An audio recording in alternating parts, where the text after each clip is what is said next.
අද මම ගෙනාවේ කාර්යබහුල ඔයාට ඉක්මනින් හදාගන්න පුළුවන් එක් සෑන්ඩ්විච් රෙසිපි එකක්.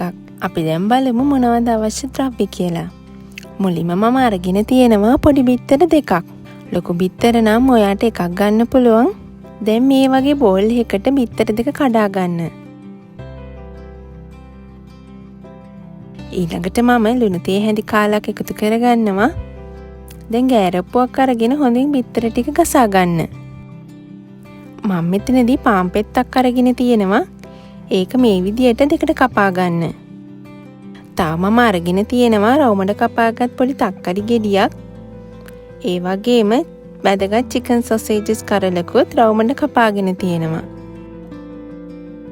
දැන් මම පෑන් එක අඩු ගින්දරේ තියාගෙන ඒකට බටර් ටිකක් දාගන්නවා. ඊළඟට පෑන් එක රත් වෙන්න ඉස්සෙල්ලින් ගසාගත් බිත්තර දෙක දාගන්න. දැන් මම කපාගත් පාන් පිටි දෙක මේ වගේ තියලා හොඳට බිත්තර දවට ගන්න ඕනේ.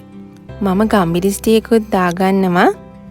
බිත්තරවල තියෙන තෙත ගතිය අඩු වුණාට පස්සේ මේ විදියට අනිත් පැත්ත හරවලා විනාඩියක් විතර බිත්තර එක බැද ගන්න. දැන් අනිත් පැත්තත් බැදිලා තියෙන්නේ. ඊළඟට මේ වගේ හතර පැත්තෙන් නවා ගන්න.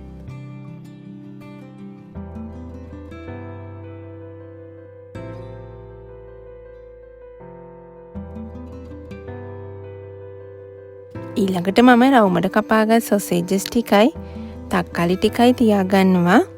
මෙතනදී ඔයාට චීස් ඔයාට කැමති ඕන දෙයක් එකතු කරගන්න පුළුවන්. තව තක්කාලි සෝස් ටිකකුත් දාගන්නවා. දැන් මම මේ විදියට බිත්තර එක නමාගෙන විනාඩියක් විතර ලිපේ තියාගන්නවා. විනාඩියකට පස්සේ ලිප ඕෆ් කරලා මේක එළියට ගන්න. හරිම රස රෙසිපි එකක්.